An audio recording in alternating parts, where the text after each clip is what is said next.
Bolsonaro sanciona a lei de abuso de autoridade com 36 vetos em 19 artigos. Subprocurador Augusto Aras é o indicado para comandar a Procuradoria-Geral da República. Motoristas de ônibus fecham terminais em São Paulo e aprovam greve para amanhã. Governador do Rio de Janeiro vai aterrar buraco de obra do metrô na Gávea. Paraguai instala sistema de monitoramento na fronteira para identificar criminosos. Estudo revela que vírus da Zika traz prejuízos motores e de memória a adultos. Furacão Dorian chega à Carolina do Sul acompanhado de tornado e causa destruição. Na França, a dona do galo Maurice, acusado de cantar cedo demais, vence processo. Agora no Jornal das 22.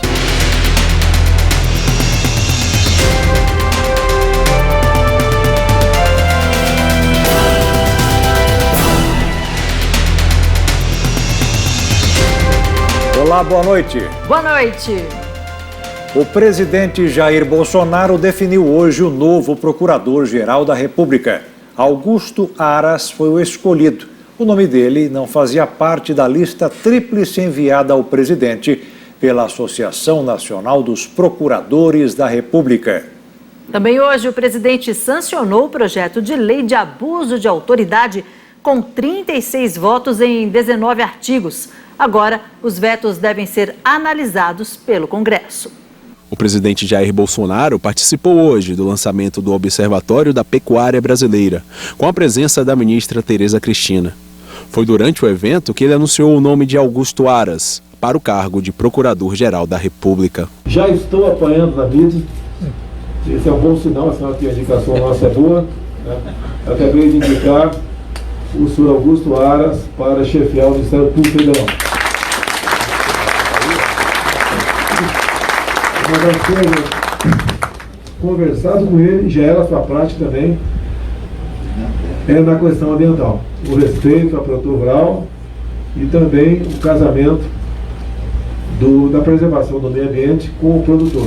Então, um homem que estará, não digo ao nosso lado, ao lado do Brasil, nas questões que afetam a Procuradoria-Geral da República. Essa é a boa notícia que queria dar ao senhor. Muito obrigado. Augusto Aras é natural da Bahia e tem 60 anos. Atualmente, ele é subprocurador da República, especializado nas áreas de Direito Público e Direito Econômico. Entrou na carreira do Ministério Público Federal em 1987. Aras é doutor em Direito Constitucional pela Pontifícia Universidade Católica de São Paulo e mestre em Direito Econômico pela Universidade Federal da Bahia. Ele também é professor da Universidade de Brasília. O mandato da atual Procuradora-Geral, Raquel Dodge, termina no próximo dia 17 de setembro.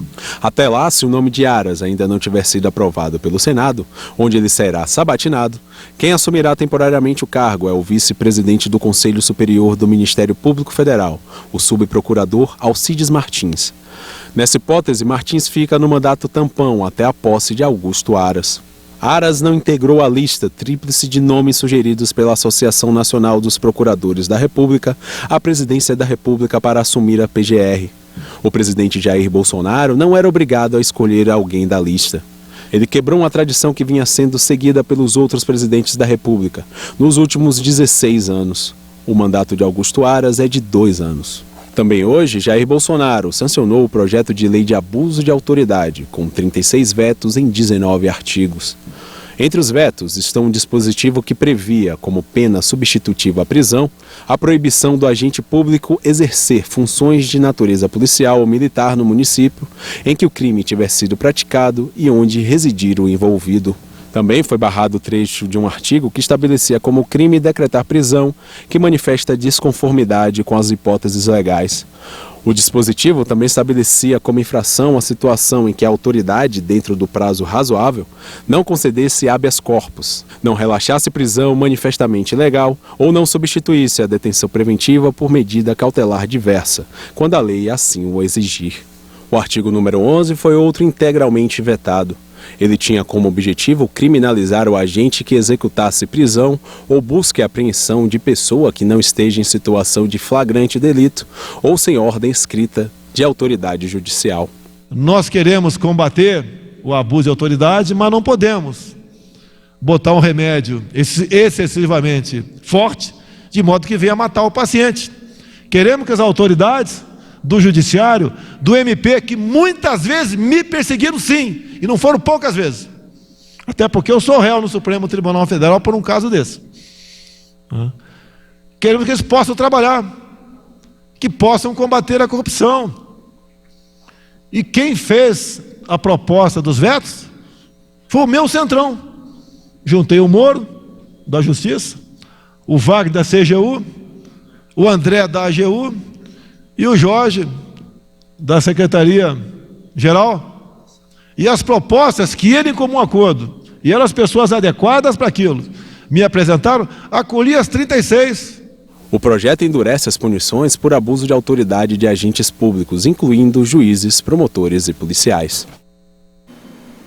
O governo federal lançou nesta quinta-feira o Programa Nacional das Escolas Cívico-Militares. A cerimônia de lançamento foi realizada no Palácio do Planalto e o presidente Jair Bolsonaro fez uma defesa enfática desse modelo de ensino.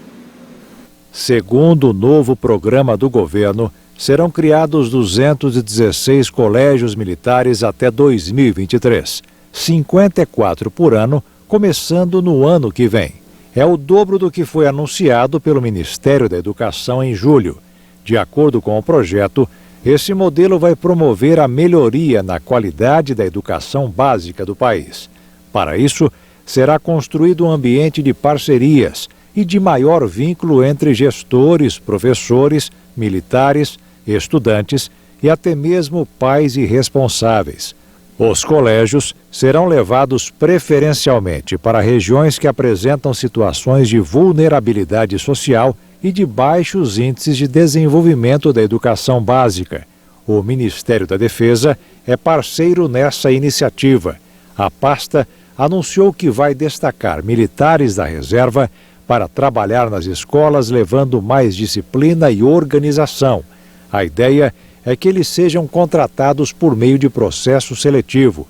A duração mínima do serviço é de 2 anos, prorrogável por até 10, podendo ser cancelado a qualquer momento.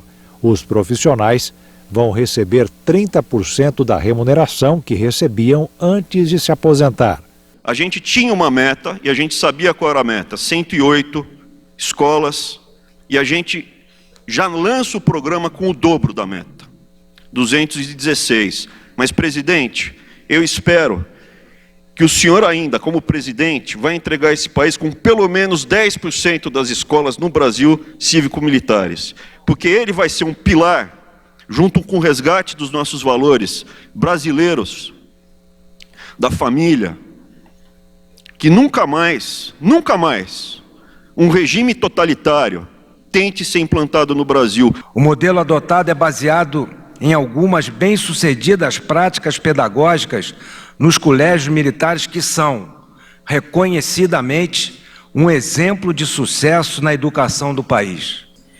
O modelo da Escola Cívico-Militar do MEC buscará fortalecer o civismo, o patriotismo, o respeito à família, aos professores e colegas, os valores éticos e morais, a organização e a disciplina.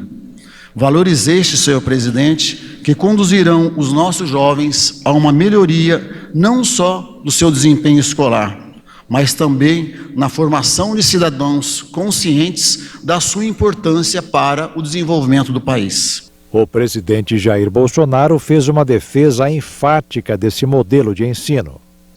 Se aquela garotada não sabe, está na 5ª série, está na 9ª série, e na prova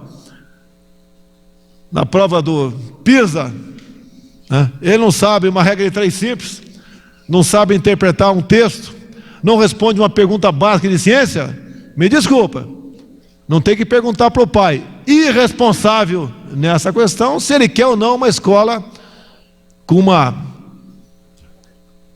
de certa forma, militarização. Tem que impor, tem que mudar. Porque nós não queremos que essa garotada cresça e vai ser no futuro um dependente até morrer de programas sociais do governo. As linhas e a disciplina não são grilhões, é o oposto. Elas são as chaves que vão libertar as futuras gerações dos grilhões que as pessoas más, que sempre vão estar aí, vão tentar de novo colocar nos nossos filhos e nossos netos. O governador do Rio, Wilson Witzel, afirmou que vai fechar a escavação da estação Gávea da linha 4 do metrô na Zona Sul. De acordo com o governador, as obras têm custado caro ao Estado e não tem prazo para acabar. A construção está parada desde 2015. O governador Wilson Witzel afirmou que o aterramento vai custar mais barato ao Estado. Em nota, a Secretaria de Transportes do Rio de Janeiro afirmou que a operação deve custar de 20 a 40 milhões de reais aos cofres públicos. É mais fácil aterrar, que vai ficar em torno de 20 ou 30 milhões, e no futuro, quem sabe, se tiver dinheiro, se faz ali o metrô. Mas, infelizmente, nós temos outras prioridades nesse momento.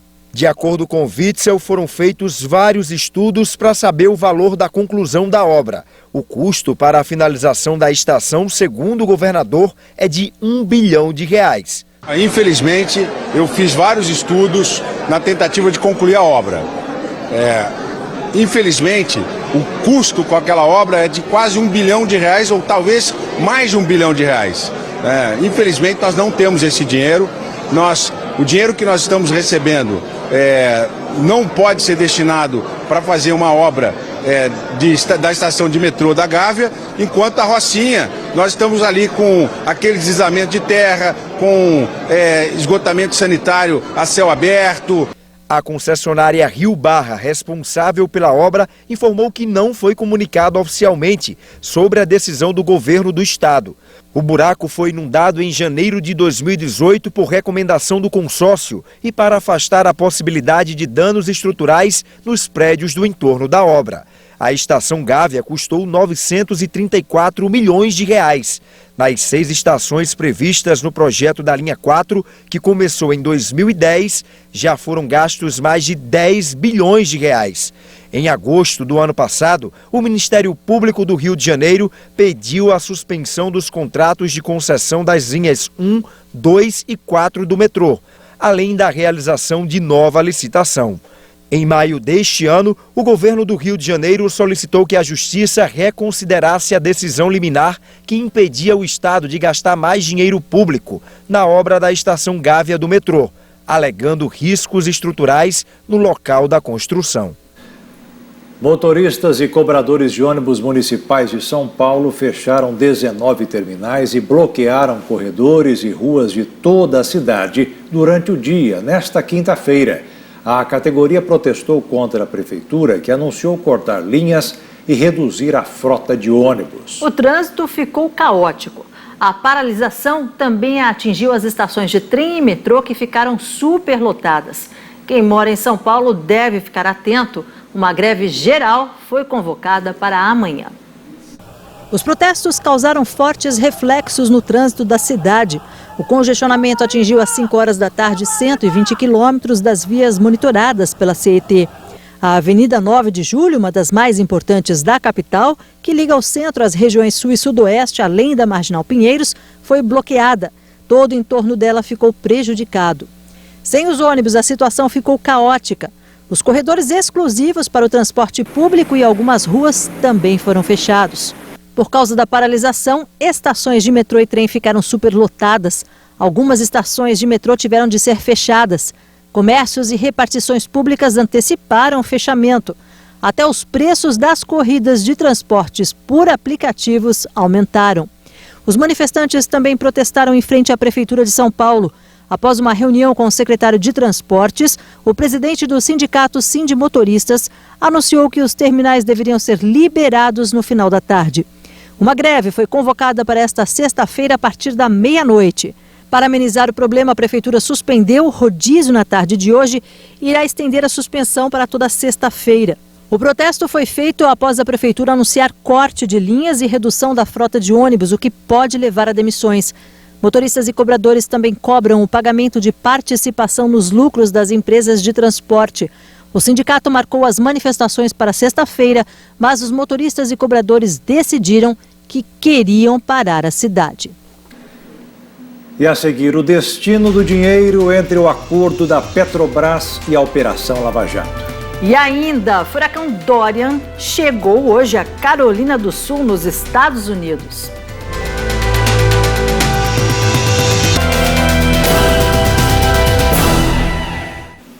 Uma reunião no gabinete do ministro do Supremo Tribunal Federal, Alexandre de Moraes, definiu o futuro dos recursos de um fundo bilionário, criado em acordo entre a Petrobras e a Força Tarefa da Lava Jato.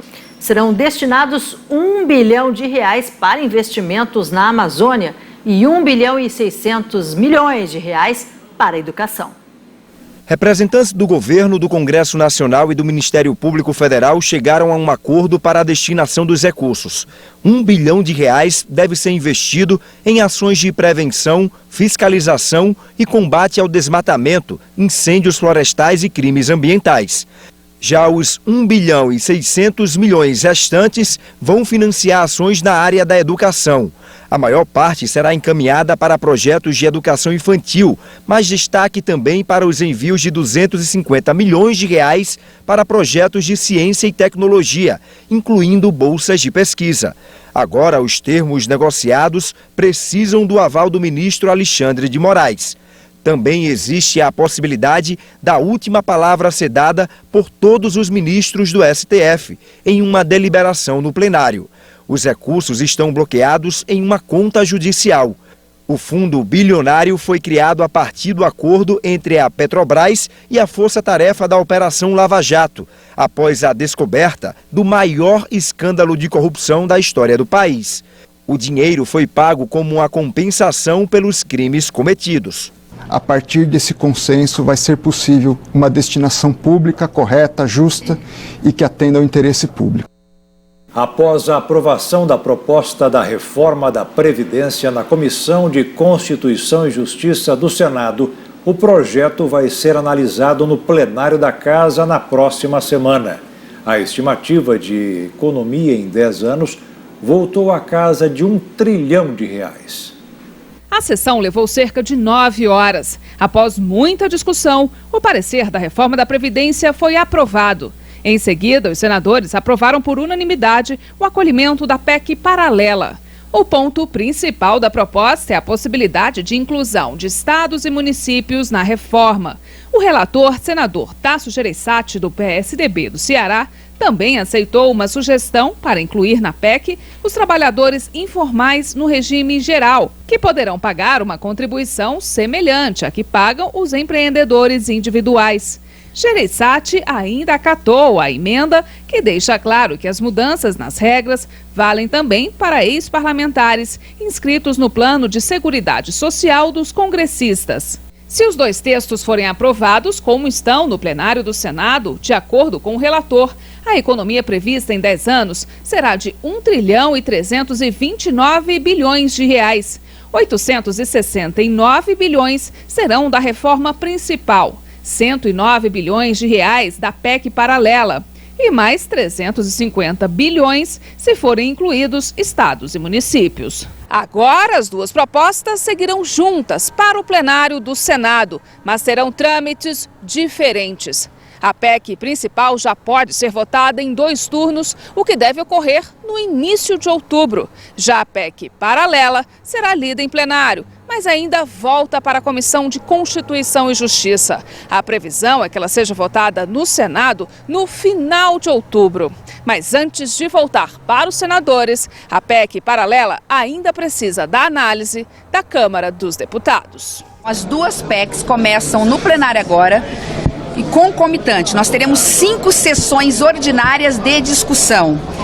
Neste período, ambas as PECs poderão receber emendas. O presidente do Senado, Davi Alcolumbre, do Democratas, disse que vai tentar acelerar a tramitação e quer votar a PEC da reforma em primeiro turno, na quarta-feira da semana que vem. O nosso prazo, ele continua sendo ainda o que a gente estabeleceu no acordo, porque nós estamos conseguindo cumprir os acordos, que é até dia 10 de outubro nós voltarmos a emenda constitucional número 6, e promulgarmos ela até dia 10, a votação até dia 10 de outubro, e marcarmos a sessão da promulgação.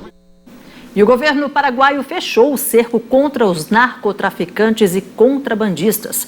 Além dessas operações policiais, Pedro Juan Cabaleiro, que é uma cidade paraguaia na fronteira, ganhou uma central de monitoramento. 15 de junho de 2016. Câmeras de segurança de empresas flagram o momento em que, em uma ação cinematográfica, o narcotraficante Jorge Rafati Toumani, que era considerado o líder do crime organizado no Paraguai, na fronteira com o Brasil, é executado com tiros de metralhadora calibre .50, arma com alto poder de destruição. A morte dele deflagrou uma guerra entre os narcos paraguaios e líderes de organizações criminosas do Brasil, que estenderam seus tentáculos para o país vizinho, pelo comando de crimes como o tráfico de drogas e armas e o contrabando de cigarros, pneus e produtos eletrônicos. O resultado, mais de uma centena de assassinatos na região, em plena luz do dia. Para tentar identificar e prender os responsáveis pela onda de violência, o governo paraguaio aposta em tecnologia. 96 câmeras como estas foram instaladas aqui em Pedro Juan Cabaleiro, capital do departamento de Amambai, que é como os estados são chamados aqui no Paraguai. 10 desses equipamentos têm sistema de reconhecimento facial e outros 10 identificadores de placas de veículos. O novo sistema operacional foi implantado com apoio financeiro e tecnológico do governo do Taiwan. Para o ministro do Interior do Paraguai, o monitoramento é um passo importante para ajudar o setor de inteligência dos órgãos de segurança do país. É um respaldo tático, además com tecnologia incorporada. E nos comprometido a trabalhar Estamos comprometidos a trabalhar muito mais, criar equipes na área, mais equipes táticas para trabalhar. A medida faz com que possibilidades existam, solicitando os recursos que estão sendo destinados para uma área que enfrenta dificuldade com o problema da insegurança. Vamos trabalhar com isso. Vamos controlar a situação. Vamos a controlar o tema. O ministro também citou a importância da colaboração entre os setores operacional e de inteligência das forças de segurança do Brasil e do Paraguai para diminuir a criminalidade na fronteira. Então nós fazemos atividades que estão melhorando a fronteira e tem que ter uma atuação forte. Por isso temos que continuar a trabalhar em conjunto. O que estamos fazendo é muito bom. A tendência de quem tem mandado de prisão, principalmente, é vir para as fronteiras para cometimento de crimes. Então nós vamos utilizar essas informações, principalmente o reconhecimento facial, com a troca de informações para a Polícia Nacional poder capturar essas pessoas que porventura venham para cá para cometimento desse delito. Outros setores afetados diretamente com a onda de violência são o turismo e o comércio. Com a ajuda desse sistema e mais dos sistemas privados que tem várias empresas em si, eu acho que vai ajudar muito na segurança. Se acontecer algum ato criminoso aqui na cidade, já imediatamente vai dar seguimento para onde que foi o carro, a pessoa ou os envolvidos. Além das câmeras de segurança, o governo paraguaio entregou novas viaturas para o patrulhamento ostensivo em Pedro Juan Cabaleiro e anunciou o início do funcionamento do Serviço de Emergência e Urgências Policiais 911, que é semelhante ao 190 da nossa Polícia Militar. Você não pode perder daqui a pouco. O vírus da Zika pode causar complicações no cérebro de adultos. E ainda o galo francês Maurice, que agora tem direito de cantar.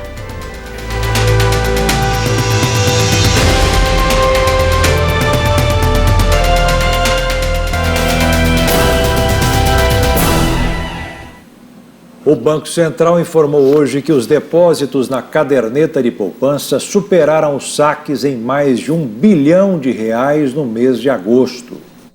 No total, os depósitos chegaram a R$1.315 bilhões. Já o número de saques nos primeiros 8 meses de 2019 chegou a R$14.788 bilhões. O saldo da caderneta de poupança chegou a R$802 bilhões, 4 bilhões a menos que o mesmo período do ano passado, que chegou a 806 bilhões. Durante 2018, os depósitos superaram os saques em R$38.266 bilhões. No mercado financeiro, o dólar fechou em alta nesta quinta-feira. A moeda norte-americana subiu 0,11% e encerrou o dia cotada a R$ 4,109 na venda. Cientistas da Universidade Federal do Rio de Janeiro descobriram que o vírus da Zika pode causar complicações no cérebro de adultos. O estudo ganhou repercussão mundial. Ficou comprovado pelos pesquisadores que o vírus Zika não ataca diretamente os neurônios, como provoca uma espécie de curto-circuito cerebral, que é um tipo de reação inflamatória grave observada em doenças como o mal de Alzheimer. O Zika assustou e surpreendeu o mundo ao causar microcefalia e uma síndrome de anomalias congênitas em bebês. Agora, a nova pesquisa aponta também que a doença pode causar efeitos severos em adultos ao afetar as áreas dos cérebros associadas à memória e aos movimentos. Os distúrbios identificados vão de desorientação à perda de memória e coordenação motora, e nos casos mais severos, paralisia. A pesquisa identificou também drogas para tratar as alterações neurológicas causadas pela infecção. O trabalho sugere ainda que esses casos são mais frequentes do que se imagina e propõe novas políticas públicas de saúde para identificar entre as pessoas com distúrbios neurológicos aquelas que foram infectadas pelo Zika. O estudo conduzido por pesquisadores da Universidade Federal do Rio de Janeiro ganhou destaque numa das mais importantes revistas científicas do mundo, a Nature Communications. E o furacão Dorian chegou hoje à Carolina do Sul, nos Estados Unidos. E mesmo com a preocupação nos últimos dias, os ventos e a chuva causaram destruição. O vento forte de quase 200 km por hora na bandeira dos Estados Unidos é um sinal que o furacão Dorian chegou em território americano. Ele veio acompanhado de um tornado e do tempo fechado na Carolina do Sul. Ruas inteiras desapareceram e ficaram debaixo d'água com a chuva que atingiu a região. A força do vento também arrancou árvores e os semáforos foram danificados. As ruas estavam desertas nesta quinta-feira e quem resolveu se arriscar teve prejuízos. Este carro foi levado pelo vento e pela água e foi parar dentro do mar. Na Carolina do Sul e na Geórgia, autoridades informaram que mais de 185 mil casas e empresas estavam sem energia hoje. O furacão agora segue para a costa da Carolina do Norte, onde um tornado também já causou estragos durante a manhã. Os ventos atingiram um parque de trailers e 50 casas foram arrancadas do chão. O Dorian já é considerado o segundo maior furacão da história do Atlântico. No fim de semana, ele chegou às Bahamas com ventos de quase 300 km por hora. Hoje, autoridades do país afirmaram que subiu para mais de 75 mil o número de pessoas que foram atingidas pelo furacão. Equipes dos Estados Unidos e do Reino Unido ajudam no resgate das vítimas. Neste vídeo, um homem é levado por socorristas para um dos helicópteros que prestam serviço na missão. Pelo menos 20 pessoas morreram até agora. Chegou ao fim uma disputa na justiça francesa que teve repercussão mundial. Um caso, no mínimo, curioso. E põe curioso nisso, né, Jaqueto? A proprietária de um galo chamado Maurice ganhou uma ação depois de ser processada porque o animal supostamente cantava alto demais. Vê se pode. Maurice levava uma vida tranquila em uma ilha pacata na costa atlântica do país. Como todo bom galo, se destaca pela cantoria e bem cedinho. Mas toda essa energia despertou a ira de alguns vizinhos que se mudaram para a região. Como não houve acordo, o caso foi parar nos tribunais. Os vizinhos processaram a dona do animal, alegando que o canto da ave provocava danos sonoros. O caso curioso ganhou repercussão mundial. Foram meses de indefinição, de idas e vindas ao tribunal, até que finalmente saiu o resultado. A justiça decidiu arquivar o processo e a disputa acabou gerando a discussão sobre dois estilos de vida. De um, estão os moradores da ilha, que sempre tiveram galos e galinhas. De outro, pessoas que vieram de outras partes da França e foram viver lá. Maurice virou símbolo da resistência rural. E agora ele pode seguir com a cantoria matinal, com aval das autoridades. Como diz o velho ditado, os incomodados que se mudem.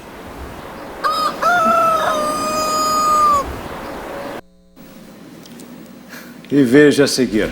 Estelionatários aplicam o golpe dos boletos. E ainda no interior paulista, projeto ensina crianças a respeitar o meio ambiente.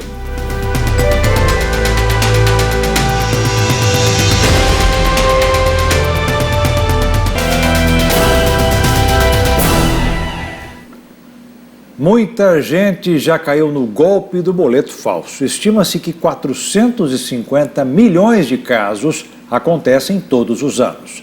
Os golpistas também usam a internet, o telefone e mensagens no celular. De acordo com a Federação Brasileira de Bancos, os criminosos abusam da criatividade. Eles conseguem criar meios mais eficazes do que os sistemas de proteção. O jeito é ficar ainda mais esperto. A Simone quase foi vítima do boleto falso. Após abrir uma empresa, logo recebeu em casa uma cobrança que aparentemente seria uma parcela referente ao CNPJ.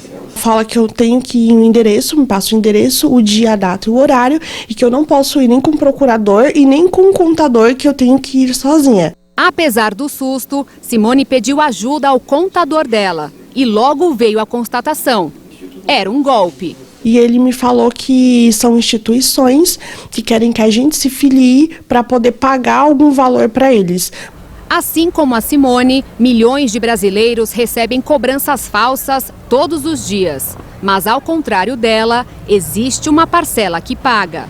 Segundo a Febraban, Federação Brasileira de Bancos, cerca de 2 bilhões de reais são investidos por ano em sistemas e ferramentas de proteção de dados para combater esse tipo de golpe. Mas além do uso da tecnologia, é importante que a própria população saiba como identificar se um boleto é verdadeiro ou falso. Você já caiu em algum golpe de boleto falso?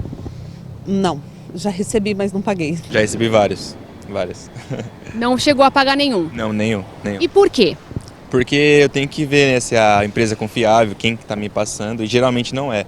É falso, geralmente jogo também o CNPJ no Google e confiro se a empresa também tem, né, uma veracidade, e geralmente não tem quando é falso. O senhor consegue identificar a diferença entre um boleto verdadeiro e um falso?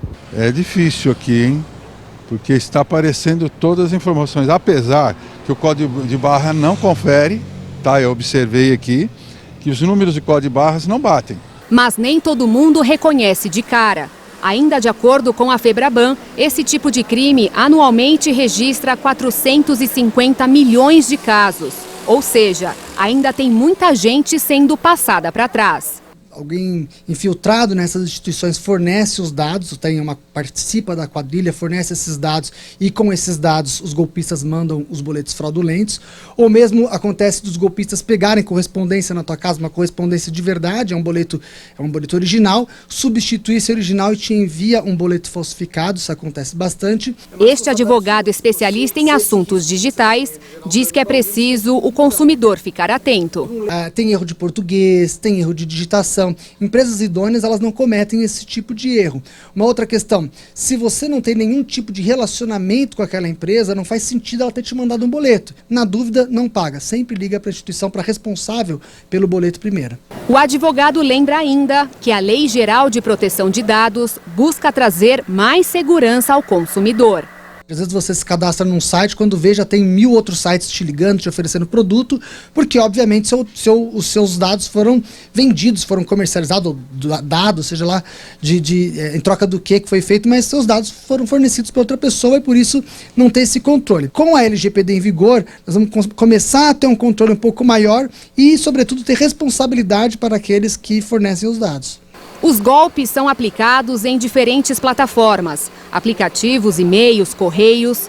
Mas o Procon de São Paulo alerta que o prejuízo do valor pago, no final das contas, não pode ser do consumidor. Não pode o fornecedor se eximir de responsabilidade, aquele que deixou de receber os valores em função da fraude. As empresas têm que se sensibilizar com essa situação e têm que permitir que o consumidor efetue o pagamento realmente sem juros, sem multa, e providenciar medidas para que isso não aconteça, para que essa informação não vaze, para que o consumidor tenha mais elementos para que ele possa evidenciar realmente a fraude ou o uso indevido dos seus dados.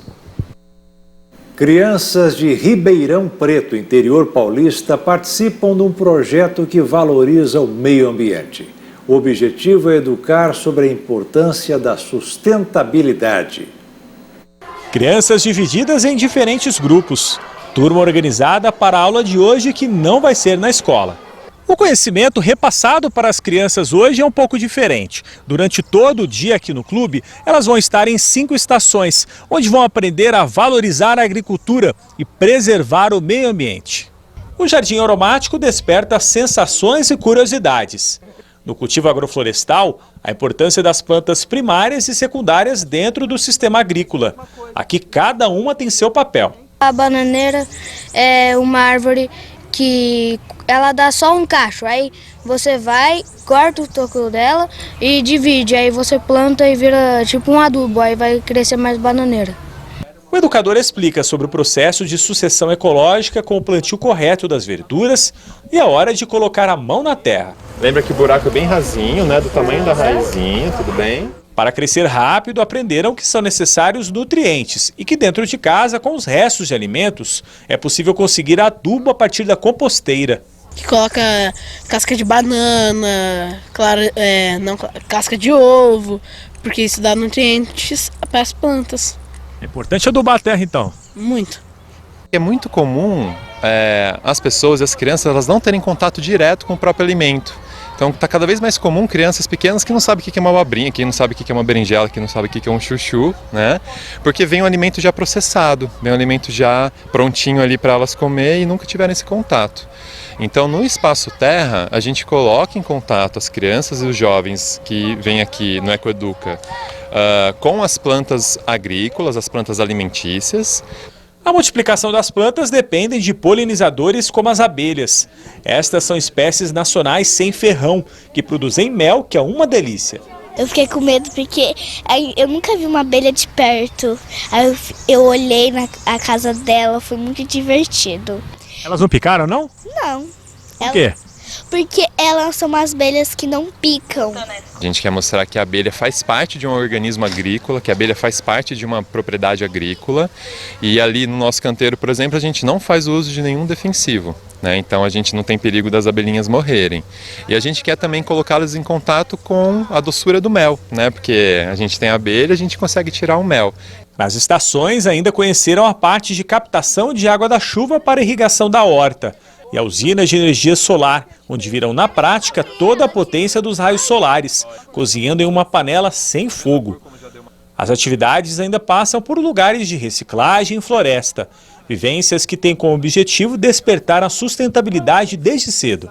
Conhecimento é uma maneira da gente ter o poder com a gente, né? Se a gente conhecer bem aquilo que a gente está fazendo, o porquê das coisas, a gente pode se tornar pessoas melhores e tornando pessoas melhores a gente vai impactar positivamente o nosso meio ambiente. O programa Ecoeduca funciona com a parceria entre o clube e as escolas públicas e particulares de Ribeirão Preto e São Paulo.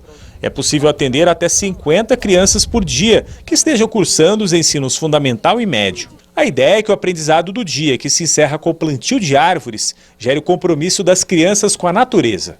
Hoje os nossos filhos têm que ensinar a gente, e o ideal, nós criamos eles para isso. Quanto mais ensinar a gente, melhor ainda, eles têm que ser superiores a nós. E vão ser. Isso é uma forma de tentar dar um gancho, um pedal, um degrau, para eles serem superiores a nós. E o Jornal das 22 termina aqui. Tenham todos uma ótima noite, a gente se vê amanhã.